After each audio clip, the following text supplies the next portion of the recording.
ایمان والوں کے لیے اس عمل کو لازم قرار دے دیا۔ صحابہ نے جب حضور صلی اللہ علیہ وسلم سے پوچھا یا رسول اللہ ما هذه الاضاحی، یہ جو قربانی ہم کرتے ہیں اس کی کیا حقیقت ہے؟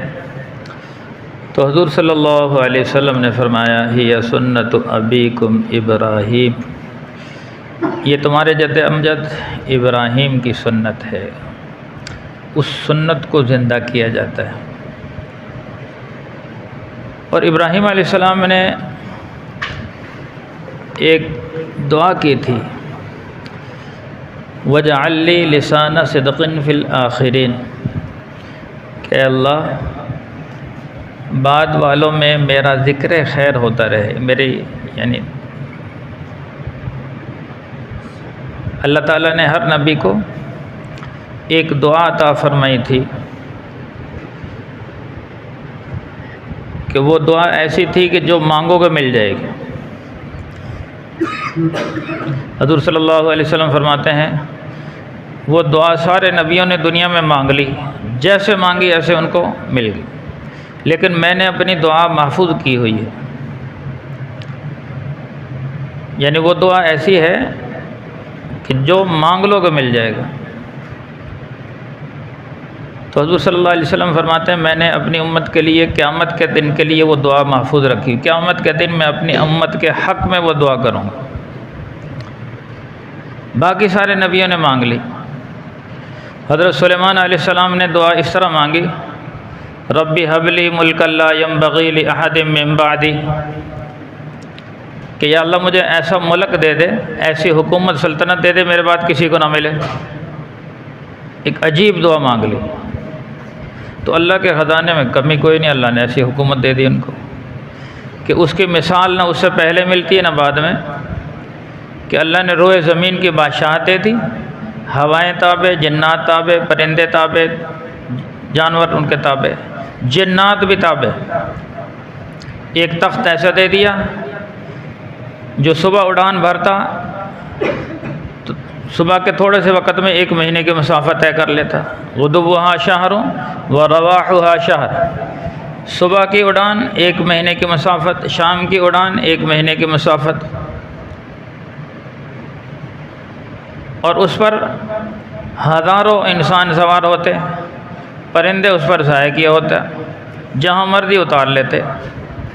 ایسا تخت نہ اسے پہلے کسی کو ملا نہ بعد میں، تو اللہ نے ایسی حکومت دے دی۔ جنات سارے تابع، جنات سے جو چاہے ان کو آرڈر دیتے، یعملون لہ ما یشاء، جو وہ چاہتے ان کے لیے وہ جنات عمل کرتے۔ تو اللہ نے ان کو تو حضرت ابراہیم علیہ السلام نے دعا کی وَجَعَلْ لِي لِسَانَ صِدْقٍ فِي الْآخِرِينَ، کہ یا اللہ میرا قیامت تک آنے والے انسانوں میں ذکر ہوتا رہے، تذکرہ ہوتا رہے، میرے یاد تازہ رہے۔ تو اللہ نے ابراہیم علیہ السلام کی دعا بھی قبول کر لی۔ اب ابراہیم علیہ السلام ہزاروں سال پہلے نبی گزرے ہیں، لیکن ان کا ذکر خیر ہر جگہ، نماز میں ہم درود ابراہیمی پڑھتے ہیں، ہر نماز میں ان کا ذکر ہو رہا ہے۔ حج کے موقع پر بہت سارے ارکان وہی ہیں جو حضرت ابراہیم علیہ السلام نے کیے۔ بیت اللہ کی تعمیر حضرت ابراہیم علیہ السلام نے کی، مقام ابراہیم جس پتھر پر ابراہیم علیہ السلام نے کھڑے ہو کے بیت اللہ کی تعمیر کی، وہ مقام ابراہیم بیت اللہ کے سامنے۔ حجر اسود جس کا ہم بوسہ لینے کے لیے ترستے ہیں، تو وہ حضرت ابراہیم علیہ السلام کے لیے 2 پتھر اترے تھے، ایک مقام ابراہیم اور ایک حجر اسود۔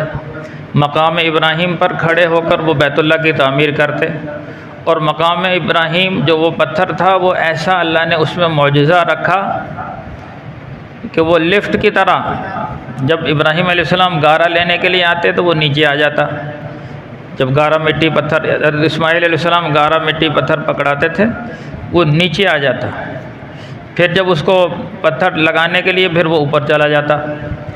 تو اس طرح وہ اللہ نے اس میں معجزہ رکھ دیا، اس میں ابراہیم علیہ السلام کے پیر چھپ گئے۔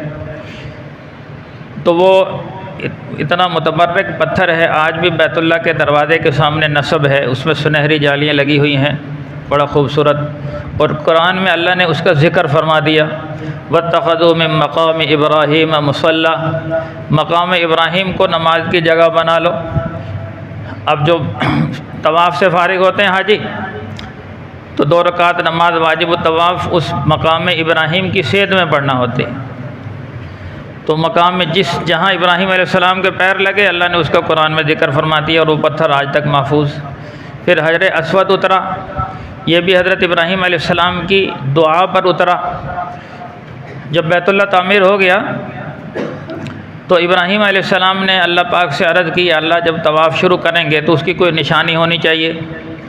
تو اللہ نے پتھر اتارا، جنت سے پتھر اتارا ابراہیم علیہ السلام کی دعا پر. یہ بالکل سفید پتھر تھا.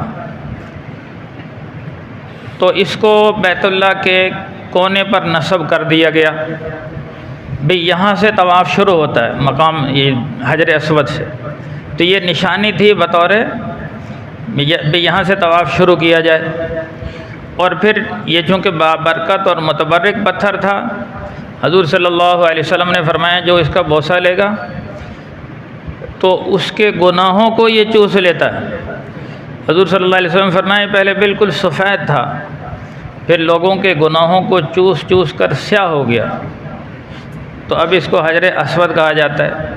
فرمایا قیامت کے دن اس کی 2 آنکھیں ہوں گی، اور ہر اس شخص کے حق میں گواہی دے گا جس نے اس کا بوسہ لیا ہوگا، اس کے حق میں سفارش کرے گا. تو اس طرح یہ مقام ابراہیم حضرت ابراہیم علیہ السلام کی دعا پر. اور پھر جو صفا اور مروہ پہاڑی ہیں ان کے درمیان میں جو چکر لگاتے ہیں تو وہ حضرت ابراہیم علیہ السلام کی اہلیہ محترمہ حضرت حاجرہ رضی اللہ تعالی عنہ، وہ انہوں نے 7 چکر وہاں لگائے. تو اللہ کو ان کا وہ عمل پسند آیا، تو اللہ نے سارے جو بھی حج کرنے والا عمرہ کرنے والا اس کو لازم قرار دے دیا، واجب ہے صفا مروہ کی سعی. تو یہ بھی ان کی یاد میں اللہ نے ان کا ایک عمل پسند آیا. اور پھر جو ہم آب زمزم جو پوری دنیا میں جا رہا ہے، اور حضور صلی اللہ علیہ وسلم نے فرمایا ماء زمزم لما شرب لہ، زمزم کا پانی ہر اس مقصد کے لیے جس مقصد کے لیے پیا جائے اللہ وہ مقصد پورا کر دیتے ہیں. جس نیت سے پئیں گے اللہ تعالیٰ اس نیت کو پورا کر دیں گے. بھوکا آدمی، بھوک لگی ہوئی ہے، آب زمزم اس نیت سے پیے میری بھوک دور ہو جائے، اللہ بھوک دور فرما دیتے ہیں. بیمار آدمی ہے، کسی بھی قسم کی بیماری ہے، آب زمزم پیے اور یہ دعا کرے یا اللہ مجھے شفا دے دے، اللہ شفا دے دیتے ہیں. فرمایا جس مقصد کے لیے کوئی بھی پریشانی ہے، مصیبت ہے، کوئی گھر میں آب زمزم رکھا کرو، جس گھر میں آب زمزم ہو اس میں خیر و برکت ہوتی ہے. اور پھر اس میں سے گھر میں کوئی بھی بیمار ہے، اور علماء نے یہ بھی لکھا ہے کہ اگر آب زمزم کا 1 من پانی میں، 1 بالٹی پانی میں 1 قطرہ ڈال دیا جائے تو اس قطرے کی برکت سے اس سارے کا حکم آب زمزم کا ہو جاتا ہے. اس کی ایسی برکت ہے، ایسا برکت والا پانی ہے وہ آب زمزم. تو کسی بھی بیمار کو دیا جائے اللہ شفا دے دیتے ہیں. تو گھروں میں کوئی بیمار ہو جائے اس کو آب زمزم پلایا کریں، محفوظ رکھا کریں پانی. اور یعنی اگر کہیں سے 1 بوتل بھی آئی ہے اس کا 1 قطرہ 1 گلاس میں ڈال دو، پورے آب زمزم کا حکم دے گا اور شفا ملے گی. تو یہ آب زمزم یہ کیسے ملا؟ حضرت ابراہیم کے بیٹے اسماعیل ابھی بچے ہیں، دودھ پیتے بچے، تو ان کو سخت بھوک اور پیاس لگی. حضرت خدیجہ رضی اللہ عنہ کے پاس جو توشہ تھا وہ ختم ہو گیا، حضرت یعنی حاجرہ رضی اللہ تعالیٰ عنہ کے پاس جو توشہ تھا وہ ختم ہو گیا، چھاتی میں دودھ ختم ہو گیا، اب بچے کے لیے دودھ کوئی نہیں. اب وہ پریشان ہیں، وہ صفا مروہ پر چکر لگا رہی ہیں اور اللہ سے مانگ رہی ہیں. تو اللہ کو ان کا وہ عمل پسند آیا کہ وہ ہر حاجی کے لیے حکم دے دیا، اور ادھر سے ان کی اس قربانی پر جو 7 چکر لگائے، 7 دفعہ دوڑیں، اس قربانی پر اللہ نے حضرت اسماعیل علیہ السلام کے جہاں ایڑیاں رگڑ رہے تھے وہاں سے چشمہ جاری فرما دیا. اور وہ چشمہ ایسا کہ ہر بیماری کے لیے شفا۔ تو حضرت حاجرہ رضی اللہ عنہا نے اس میں سے پیا، ان کی بھوک بھی دور ہو گئی اور پیاس بھی دور ہو گئی۔ اور یہ پہلے پانی کا چشمہ بڑے ابلتے ہوا نکلا تھا، تو لیکن انہوں نے اپنی زبان میں، اس وقت ان کی عبرانی یا سریانی زبان تھی، عربی زبان نہیں تھی، یہ عربی زبان شروع ہوئی ہمارے نبی کریم صلی اللہ علیہ وسلم سے، تو انہوں نے اس میں کہا زم زم، اس کا معنی ٹھہر جا ٹھہر جا، وہ ٹھہر گیا۔ حضور صلی اللہ علیہ وسلم نے فرمایا کہ اگر حاجرہ رضی اللہ عنہا زم زم نہ کہتی تو یہ چشمہ جاری ہوتا، پورے عرب اس سے سیراب ہو جاتا، لیکن انہوں نے کہا ٹھہر جا، وہ پانی وہیں رک گیا۔ پھر انہوں نے وہ منڈیر بنا لی، مٹی پتھر جمع کر کے نا اس کی منڈیر سے بنا لی، اس میں سے جتنا پانی لیا جاتا اتنا اور آ جاتا، جتنا لیا جاتا۔ یہ چشمہ جاری نہیں ہے، کھڑا ہوا ہے، لیکن پانی جتنا نکالا جائے اتنا آ جاتا ہے۔ برکت اس میں اتنی ہے، پوری دنیا میں جاتا ہے، جتنا نکلتا ہے اتنا اور آ جاتا ہے۔ تو یہ آب زمزم کی برکات، تو یہ حضرت اسماعیل علیہ السلام کے قدموں سے۔ تو اسی طرح جو قربانی ہے وہ حضرت ابراہیم، پھر اسی طرح شیطان کو جو کنکر مارتے ہیں، حاجی حضرات جاتے ہیں۔ اب مینا جو جاتے ہیں وہاں بھی حضرت ابراہیم علیہ السلام نے قربانی کی تھی، ابراہیم علیہ السلام وہاں قیام کیا تو وہاں قیام کرتے ہیں۔ شیطان کو پتھر مارے وہاں، جیسے حضرت ابراہیم علیہ السلام نے، تو ہر حاجی کے لیے حکم ہے شیطان کو پتھر مارو۔ تو ان کے بہت ساری ادائیں ہمارے دین میں۔ تو ابراہیم علیہ السلام نے یہ دعا کی کہ ربی حب لی ملک اللہ، یعنی واجعل لی لسان صدق فی الآخرین، یا اللہ بعد والوں میں میرا ذکر خیر ہوتا رہے۔ تو اس لیے آج ان کا ذکر خیر ہو رہا ہے۔ تو یہ ذکر خیر قرآن میں حکم ہے، انہوں نے دعا مانگی تو ہم ذکر خیر کریں گے، یہ بھی اسی میں شامل ہے کہ اللہ نے قرآن میں ان کا تذکرہ، ابراہیم علیہ السلام کا، پورے ابراہیم علیہ السلام کے نام سے ایک سورت ہے، سورت ابراہیم۔ ایسے حضرت اسماعیل علیہ السلام تو اللہ نے قرآن میں جگہ جگہ ان کا تذکرہ فرمایا، جگہ جگہ ان کا واقعہ بیان فرمایا۔ تو ابراہیم علیہ السلام کی پیدائش کا واقعہ بھی بڑا عجیب ہے کہ یہ اس زمانے میں پیدا ہوئے جب نمرود بادشاہ کی حکومت تھی۔ مشہور ہے کہ 4 بادشاہ ایسے گزرے ہیں جنہوں نے روئے زمین پر حکومت کی، 2 مسلمان ہیں اور 2 کافر ہیں۔ مسلمانوں میں تو حضرت سلیمان علیہ السلام، اللہ نے ان کو پورے روئے زمین کی خلافت دی، حکومت دی، اور ایک حضرت سکندر ذی القرنین، ان کا قرآن میں ذکر ہے سورہ کہف میں۔ اور کافروں میں ایک بخت نصر بادشاہ گزرا ہے اور ایک نمرود، مشہور ہے کہ انہوں نے روئے زمین پر حکومت کی۔ تو جو نمرود بادشاہ تھا تو اس نے پوری روئے زمین پر حکومت تھی، لیکن اپنے آپ کو معبود کہلاتا تھا، ظالم۔ اگر وہ کہتے ہیں نا جدا ہو دین سیاست سے تو رہ جاتی ہے چنگیزی، اگر بادشاہوں میں دین نہ ہو، سیاست میں دین نہ ہو، پھر چنگیزی آ جاتی ہے۔ چنگیز خان بڑا ظالم بادشاہ گزرا۔ تو ایسے نمرود جب حکومت اس نے شروع کی، بادشاہ بنا، تو آہستہ آہستہ اس نے خدائی کا دعویٰ کر دیا۔ یہ جو بادشاہت کی کرسی ہے، اگر اس میں دینداری نہ ہو تو پھر اس میں ایسا جراثیم ہے کہ آدمی کے اندر ایسی اکڑ آتی ہے، وہ اکڑ آتے آتے اپنے آپ کو معاذ اللہ خدائی دعویٰ کر بیٹھتا ہے۔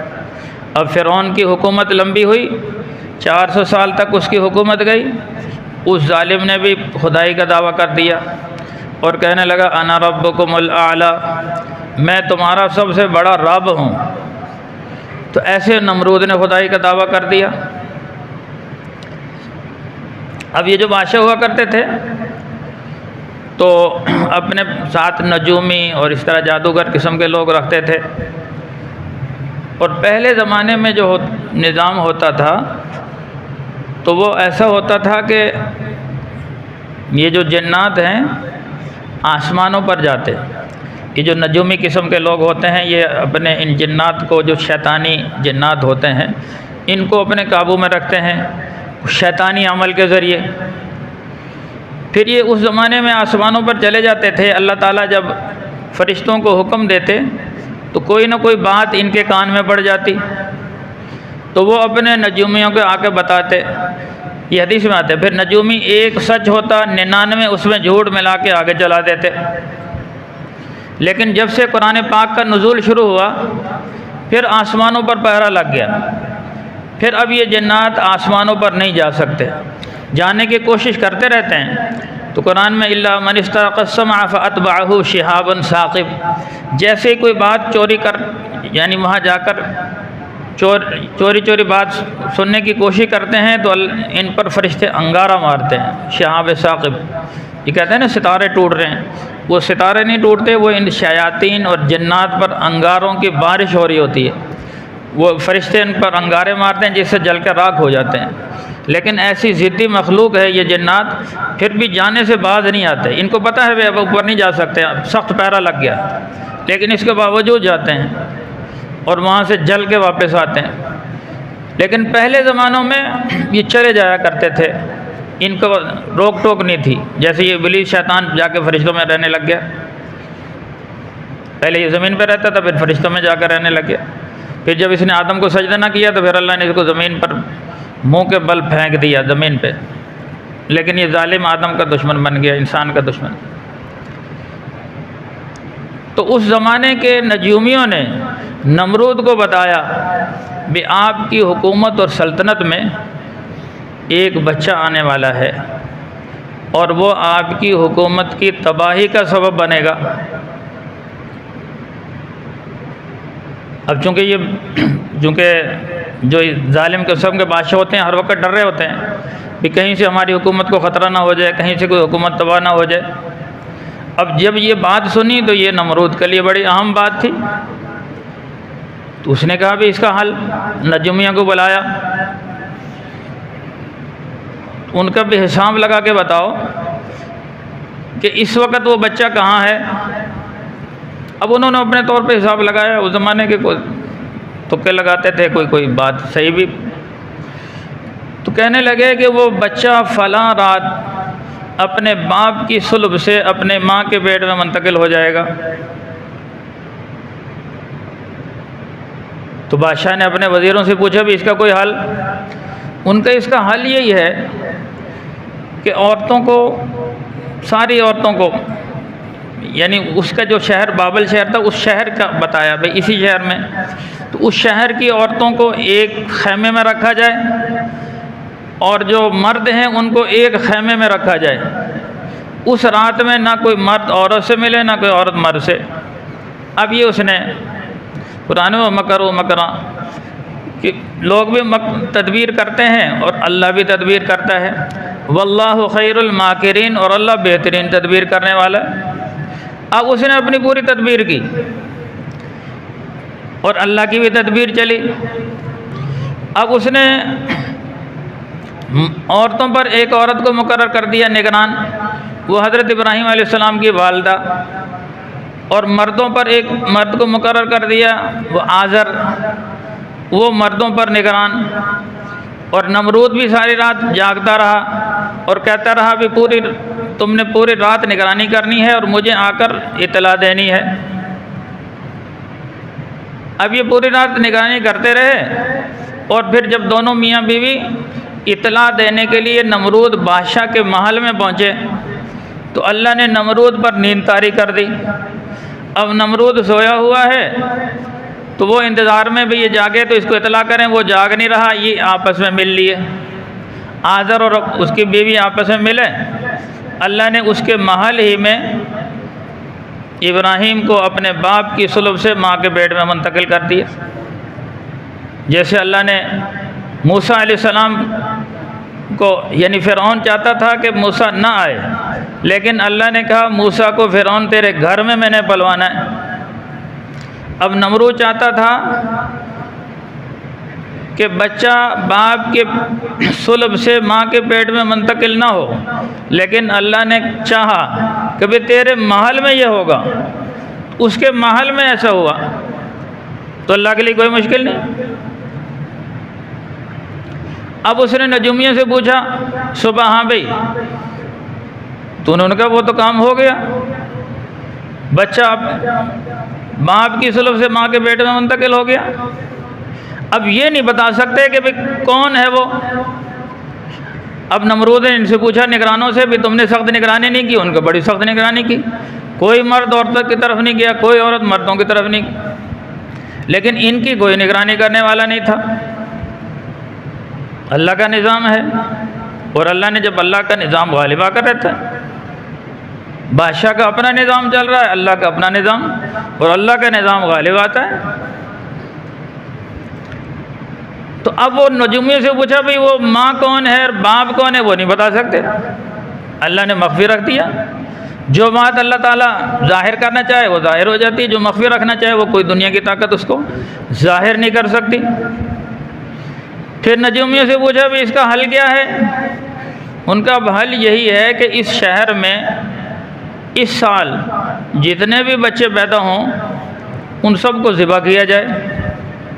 اب اس ظالم نے اپنی حکومت کو بچانے کے لیے اس سال سارے بچوں کو ذبح کیا، جتنے بھی بچے اس سال ہوئے ہیں سب کو ذبح کیا۔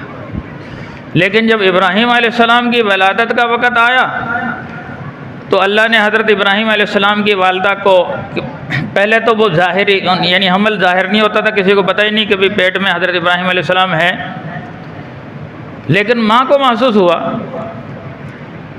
تو وہ اب ان کو اندازہ تھا کہ اگر بچے کی ولادت ہوئی تو اس کو ذبح کر دیا جائے گا۔ تو حضرت ابراہیم علیہ السلام کی والدہ ایک غار میں چلی گئی، تو اللہ کی قدرت سے وہاں اس غار میں حضرت ابراہیم علیہ السلام کی ولادت ہوئی۔ اب ماں کو یہ بھی خطرہ تھا اگر بچے کو میں لے کر جاؤں گی تو اس کو تو ذبح کر دیا جائے گا، ماں چھوڑ کر چلی گئی۔ تو وہاں اللہ کی قدرت کا نظام چلا، تو حضرت ابراہیم علیہ السلام نے 2 انگلیاں اپنے منہ میں لی، تو ایک انگلی سے اللہ نے دودھ جاری کر دیا اور ایک انگلی سے شہد جاری کر دیا۔ حضرت ابراہیم علیہ السلام کی دونوں انگلیوں سے دودھ ملا، شہد پی رہے ہیں، یعنی شہد ملا دودھ پی رہے ہیں۔ اللہ نے بہترین روزی کا نظام کر دیا۔ اب ماں دوسرے وقت میں آئی، وہ سمجھ لیا بچہ ختم ہو گیا، دیکھا تو وہ ہنسرے کھیل رہے ہیں اور ان کی انگلیوں سے دودھ اور شہد جاری ہے۔ تو والدہ نے خوشی کا اظہار کیا، ان کا میرے بچے کو کوئی نہیں مار سکتا۔ باقی انشاءاللہ تفصیل آئندہ اللہ مل کی توفیق عطا فرمائے۔